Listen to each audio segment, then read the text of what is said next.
الرحمن الرحیم لو جی YouTube channel کے ساتھ آپ کا ہوسٹ عمر جاوید حاضر خدمت ہے۔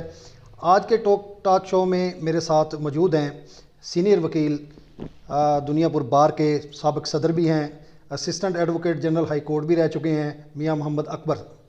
ہم ان سے آج جو اس وقت درپیش ہیں مسائل پارلیمنٹ میں زیر بحث ہیں، میڈیا پر زیر بحث ہیں، جیسا کہ آپ جانتے ہیں کہ عدالت نے پنجاب اور کے پی کے میں الیکشن 90 دن کے اندر کرانے کے اپنے سو موٹو ایکشن پر 14 مئی کو حکم دیا ہے کہ پنجاب میں الیکشن ہوں گے اور ابھی کے پی کا فیصلہ ہونا ہے۔ ہدایت کی گئی ہے کہ وہ بھی تاریخ دیں، اس سلسلے میں الیکشن کمیشن جو ہے وہ اپنا کام کر رہا ہے۔ اس کے جو سیاسی اثرات مرتب ہو رہے ہیں اس کے بارے میں پوچھیں گے۔ سب سے پہلے تو میاں صاحب آپ کا شکریہ، آپ میرے پروگرام میں تشریف لائے۔ سر یہ بتائیں کہ یہ جو پارلیمنٹ میں زیر بحث ہوا ہے سپریم کورٹ کا معاملہ سو موٹو ایکشن، کیا پارلیمنٹ اختیار رکھتی ہے کہ اس قسم کے اس پر وہ اپنی کوئی قرارداد لے، یا ان کی کوئی قرارداد جو ہے وہ عدالت کے فیصلے پر اثر انداز ہو سکتی ہے؟ بسم اللہ الرحمن الرحیم۔ میں رو صاحب آپ کا آج بے حد مشکور ہوں کہ آپ نے اس ویلاگ میں مجھے مدعو کیا۔ تو اس حوالے سے جو آج کل کرائسس زیر بحث ہے پاکستان میں، تو یہ پاکستان کی تاریخ میں پہلی دفعہ ہوا ہے کہ سپریم کورٹ کے ججمنٹ کے خلاف پارلیمنٹ میں ایک قرارداد پیش ہونے جا رہی ہے، پیش ہو چکی ہے، پاس ہو چکی ہے سر، پاس ہو چکی ہے۔ تو اس سے قبل بھی ایک کیبنٹ نے بھی فیصلہ فرمایا کہ ہم اس کو تسلیم نہیں کرتے، کو سو موٹو فیصلے کو نہیں مانتے ہم۔ تو یہ ایک نئی راہ کھول دی ہے، پارلیمنٹ نے خود اپنے لیے ایک گڑھا کھود لیا ہے۔ وہ اس طرح گڑھا کھود لیا کہ اب جو بھی حکومت اقتدار میں ہوگی مستقبل میں، تو وہ ڈیفینیٹلی جب وہ اقتدار میں ہوں گے تو وہ ان کی کوشش یہی ہوگی کہ الیکشن کو ہر دفعہ جو ہے نا سال 2 سال ایسے ہی غیر یقینی صورت، یعنی 90 دن کا جو آئین میں درج ہے اس پہ پوری طرح عمل درآمد ہونا چاہیے تاکہ کسی کو راستہ نہ ملے۔ چاہیے، قانون یہی کہتا ہے، ہمارا کانسٹیٹیوشن یہی کہتا ہے، عمل درآمد اس پہ ضروری ہے، ادروائز تو ایک نئی راہ کھل گئی ہے یہ۔ تو یہ پارلیمنٹ کے لیے کوئی اچھا شگون نہیں ہے یہ مستقبل کے لیے۔ تو انہیں گو فیصلہ جو سو موٹو غلط ہے سپریم کورٹ کا، بائسڈ ہے، لیکن ہاں عمل درآمد کرنا ہمیں گورنمنٹ کا جو فرض ہے کہ اس پہ عمل کرے۔ یعنی سپریم کورٹ نے جو حکم دے دیا ہے اس پہ عمل درآمد ہونا چاہیے، عمل درآمد ہونا چاہیے۔ یہ ہمارے ملک کے لیے بہتر نہیں ہے کہ اس طرح کی جو ہے وہ رفٹنگ جو ہے وہ زیر سماعت ہو۔ اچھا، ایک بڑی مضحکہ خیز صورتحال سامنے آئی ہے میاں صاحب کہ جو قرارداد پاس کی ہے قومی اسمبلی میں، اس میں صرف 42 جو اراکین اسمبلی ہیں ہمارے، ان کے دستخط ہیں، اور وہ 42 میں سے اکثریت جو ریزرو سیٹوں پر آئے ہیں وہ ان کے سائن ہیں۔ یعنی یہ جو آپ اس کو حتمی عوامی رائے نہیں کہہ سکتے، کیونکہ پارلیمنٹ میں عوامی نمائندے بیٹھے ہیں، ان کی رائے عوام کی رائے سمجھی جاتی ہے۔ تو اس میں نہ مسلم لیگ نون کے کسی وزیر کا سائن ہے، نہ پیپلز پارٹی کے کسی وزیر کے سائن ہے، اچھا نہ جے یو آئی کے مولانا اسد صاحب جو ہیں فضل الرحمان صاحب کے بیٹے وہ موجود ہیں، ان کے سائن ہیں۔ اس کے پیچھے آپ سمجھتے ہیں کہ کیا حکمت عملی ہے پی ڈی ایم کی؟ اصل میں اس وقت جو پی ڈی ایم کی حکومت ہے یہ کلی طور پہ ناکام ہو چکی ہے عوام کو ڈیلیور کرنے کے لیے، اور اب اس ناکامی کی وجہ سے ان سے یہ جو بلنڈر قسم کے جو فیصلے ہو رہے ہیں وہ کیے جا رہے ہیں، کسی نہ کسی طرح اس عدالتی حکم کو اور یہ 14 مئی کو جو الیکشن ہونے جا رہا ہے اس کو سبوتاژ کرنے کے لیے۔ تو ان کے پاس اور کوئی راستہ نہیں ہے، اب اس لیے ہر روز ایک نیا جو ہے نا وہ شوشہ چھوڑ دیتے ہیں تاکہ کسی نہ کسی طرح غیر یقینی صورتحال پیدا ہو اور کوئی تیسری قوت کو موقع مل جائے کہ وہ آ کے ہمارے جو ہے نا اس پہ وسائل جمہوریت جو ہے وہ ڈیریل ہو جائے۔ تو اس میں یہ سمجھتے ہیں کہ بھی نہ ہم کھیلیں نہ کھیلنے دیں گے۔ ڈیفینیٹلی عوام میں مطلب ہے یہ اپنا جو ہے وہ اعتماد اپنی ساتھ کھو چکے ہیں۔ اب سب سے بڑی بات یہ ہے، دیکھیں اب پی ٹی آئی کی جو حکومت رہی ہے 4 سال، وہ اپنی کارکردگی کھو چکے تھے، وہ بھی عوام کو ڈیلیور نہیں کر چکے۔ اب صرف اور صرف ان کی ناکامی کی وجہ یہی ہے کہ 1 سال ہونے کو ہے، یہ آج تک کچھ ڈیلیور نہیں کر سکے، جس کی وجہ سے اس کا مرال دن بدن پی ٹی آئی کا اوپر جا رہا ہے۔ وہ بھی ڈیلیور نہیں کر سکے، آئندہ بھی شاید ان میں اتنی اہلیت نہیں ہے۔ یہ دعویٰ کر کے آئے تھے نا، اگر آپ پچھلی تقریریں ان کے سنیں، مریم نواز کی، مریم اورنگزیب کی، شہباز شریف صاحب کی اور دیگر وزراء کی، وہ یہ کہتے تھے کہ عمران نے ملک تباہ کر دیا، ہم معیشت سنبھالیں گے، اور اس نے تو اب کے وزیر اعظم نے تو یہ دبنگ اعلان کیا تھا اور کہا تھا کہ ہم 6 ماہ میں نے اگر معیشت نہ سنبھالی اور میں وہ چیزیں واپس نہ لے کے آیا تو میرا نام عمران احمد نیازی رکھ دینا، اس قسم کے دعوے کیے تھے نے۔ تو 1 سال ہو گیا، یہ کچھ نہیں کر سکے۔ اس میں میں عرض کروں گا، اس میں حقائق کی طرف جانا چاہیے کیونکہ اس اب جو ناکامی ہے حکومت کی، اس سے اب ٹوٹلی جو ہے نا وہ سارا برڈن جو ہے آپ پی ڈی ایم پہ نہیں گرا سکتے. یہ جو غیر یقینی صورتحال ہے، یہ جو خان صاحب نے جو کچھ کر رکھا ہے روزانہ کی بیسس پہ، اس کی وجہ سے ملک کے حالات ہو رہے ہیں. یعنی ان کو کام کرنے نہیں دیا جا رہا. یعنی سیاسی عدم استحکام جو ہے اس میں عمران خان کا پورا حصہ ہے. جو بالکل میں کہتا ہوں پوری ساری اس کی ذمہ داری اسی پہ جاتی ہے. ان کو کام کرنے دیں گے تو وہ کچھ ڈلیور کریں گے.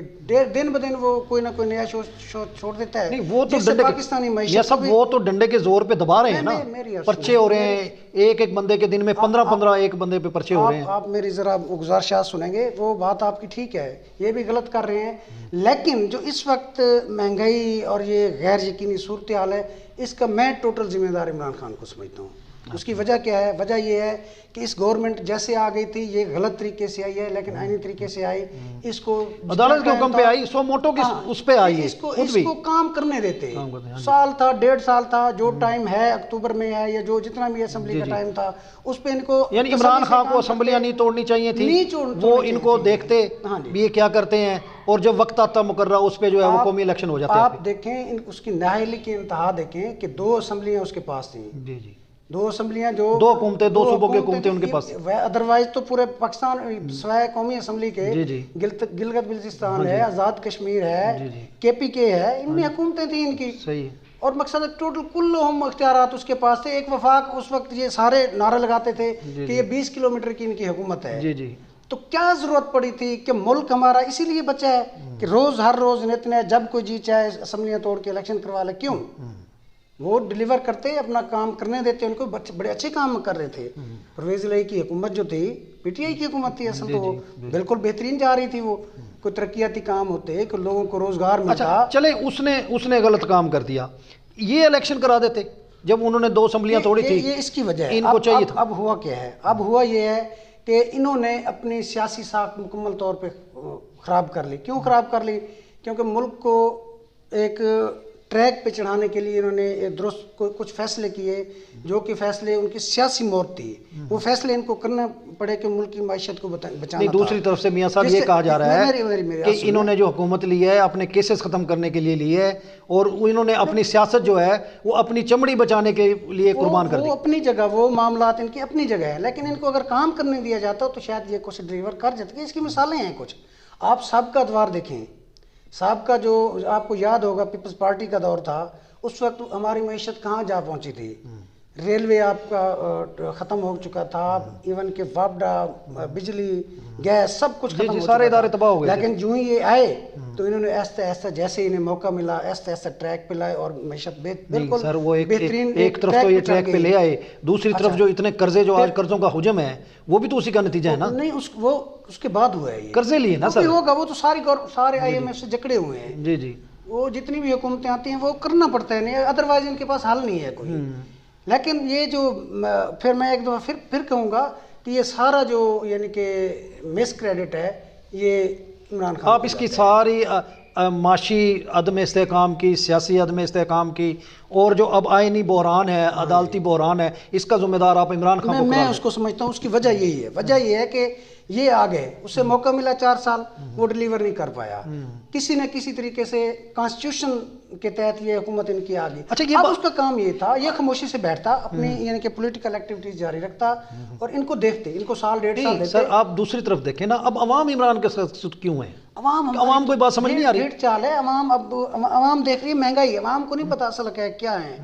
عوام تو یہ دیکھ رہی ہے کہ اب یہ آئے ہیں، ان کو سال ہو گئے، انہوں نے کیا دیا عوام کو. انہوں نے ریئلٹی نہیں دیکھنی. انہوں نے عمران خان کا بیانیہ پکڑ لیا. عمران خان کا بیانیہ پکڑ لیا. بیانیہ اس کا زبردست ہے، اینٹی اسٹیبلشمنٹ. وہ جس نے بھی آپ دیکھیں، نواز شریف نے اینٹی اسٹیبلشمنٹ جو بیانیہ بنایا تھا 2018 سے پہلے، تو دیکھیں کتنے لوگ، یہ ساری عوام اس کے ساتھ تھی. اب اس کا وہ بیانیہ ہے تو اس کی ہماری قوم ذرا جذباتی ہے. ایک پہلے امریکہ کے خلاف ایک یعنی کہ بیانیہ بنایا تو ہم سارے جو ہے نا وہ ظاہری بات ہے وہ اس کو فالو کرتے ہیں. تو یہ ساری جو لباب اس کا ہے انسرٹینٹی اور غیر مستحکم جو ہماری گورنمنٹ ہو چکی ہے، معاشی حالات ہو چکے ہیں، اس کا جو ہے نا یہ میں اب صحرا تو نہیں ہے یہ لیکن صحرا ذمہ داری جو ہے نا وہ اس پہ ڈالتے دیتا ہوں. اس کی وجہ صرف یہ ہے کہ جیسے یہ حکومت آئی تھی ان کو کام کرنے دیا. اچھا اب یہ ہونا چاہیے کہ تمام اب حالات جو ہے نو آف ریٹرن پہ پہنچ چکے ہیں جی یہی بات ہے نا جی. تو کیوں نہیں یہ سیاسی قیادت مل کے بیٹھتی اور لاہے عمل کرتی؟ کیا یہ بیٹھ کے متفقہ طور پہ الیکشن کی تاریخ طے نہیں کر سکتے؟ دیکھو بڑا 4 مہینے بعد 3 مہینے بعد بڑا جو بھی. اچھا سوال کیا آپ نے. اب یہ اب دوسری سائڈ پہ آ جاتے ہیں. یہ تو تھی نا پی ڈی ایم اور پی ٹی آئی کی لڑائی. اب آ جاتے ہیں کہ ملک کے لیے کسی نے کیا کیا. عوام نہیں آ رہے اصل میں دونوں کی ملک کے نظر لیے میں. کسی نے کیا کیا. یہ جتنے ہمارے سیاستدان ہیں اصل نااہلی ان کی ہے. یہ آج ایک پی ٹی آئی باہر ہے نا, P T I Jamaat Islami, اگر یہ مل بیٹھ کے آج پاکستان ساری جماعتیں مل بیٹھ جائیں, کوئی اچھا فیصلہ کر لیں. انہیں عوام کا فکر ہی نہیں ہے. یہ اپنی کرسی کی لڑائی لڑ رہے ہیں, عوام اس میں نہیں ہے. یہ مل کے بیٹھیں اور پھر کوئی بھی کسی بھی غیر آئینی جو اقدامات یہاں ہوتے ہیں کسی کو ضرورت نہیں ہوگی اگر یہ اکٹھے ہو جائیں. یعنی تیسری ان کو قوت لانے میں بھی ان کو لانے میں بھی انہی کا کردار ہے. تیسری قوت نے جب بھی فائدہ اٹھایا ہے سیاستدانوں کی لڑائی اور ہمیشہ انہوں نے لڑا کے رکھا ہے. اب بھی یہی صورتحال نظر آ رہی ہے. کبھی کسی کو لے آئے, کبھی کسی کو نکال دیا. کوئی کہتا ہے مجھے کیوں نکالا, ہاں جی, اب تیسرا کہتا ہے مجھے کیوں نکالا. ہر آدمی جانے والا یہ کہتا ہے مجھے نکالا. اس کو لائے تھے تیسری وہ ان کی مناپلی جو مساق جمہوریت تھا اس کو ختم کرنے کے لیے. 2 پارٹی سسٹم جو تھا, 2 پارٹی سسٹم اب انہوں نے کہا نہیں ایک ایسی قوت لائی جائے جو ان کو بلیک میل کیا جائے. وہ تو ان کا تو دھندا چل رہا ہے, یہ چلتا رہے گا اگر ہمارے سیاستدان درست نہیں ہوتے تو. میری دعا ہے کہ اللہ تعالیٰ جو ہے نا وہ ہمارے سیاستدانوں کو, حکمرانوں کو, عوام کو, سب کو جو ہے نا کوئی پاکستان کے مستقبل کے بہتر فیصلہ کرنا چاہیے. ساری گفتگو کا ناظرین لب لباب یہی ہے کہ اب سیاستدانوں کی باری ہے کہ وہ مل بیٹھ کے عوام کا سوچے, ملک کا سوچے. اس وقت جو حالات جا رہے ہیں وہ ملک کے خراب جا رہے ہیں. عوام پس رہی ہے, آٹے کی لائنیں آپ نے دیکھی ہیں, لوگ اپنی جانیں جو ہیں اس پہ قربان کر رہے ہیں. تو ضرورت اس بات کی ہے کہ تمام سیاستدان مل بیٹھیں سر جوڑ کر اور ملک کے لیے ایک مشترکہ جو ہے متفقہ لاہے عمل اختیار کریں تاکہ ملک جو ہے ان مصائب سے نجات حاصل کر سکے. آج کے پروگرام کے اختتام پر جاتے جاتے میں آپ سے اجازت چاہوں گا, گزارش کروں گا کہ میرے یوٹیوب چینل کو سبسکرائب کریں, لائک کریں, ویڈیو شیئر کریں اور بیل آئیکن کو دبا دیں تاکہ ہر آنے والی نئی ویڈیو آپ تک پہنچ سکے. اجازت دیجیے, اللہ حافظ. پاکستان زندہ باد.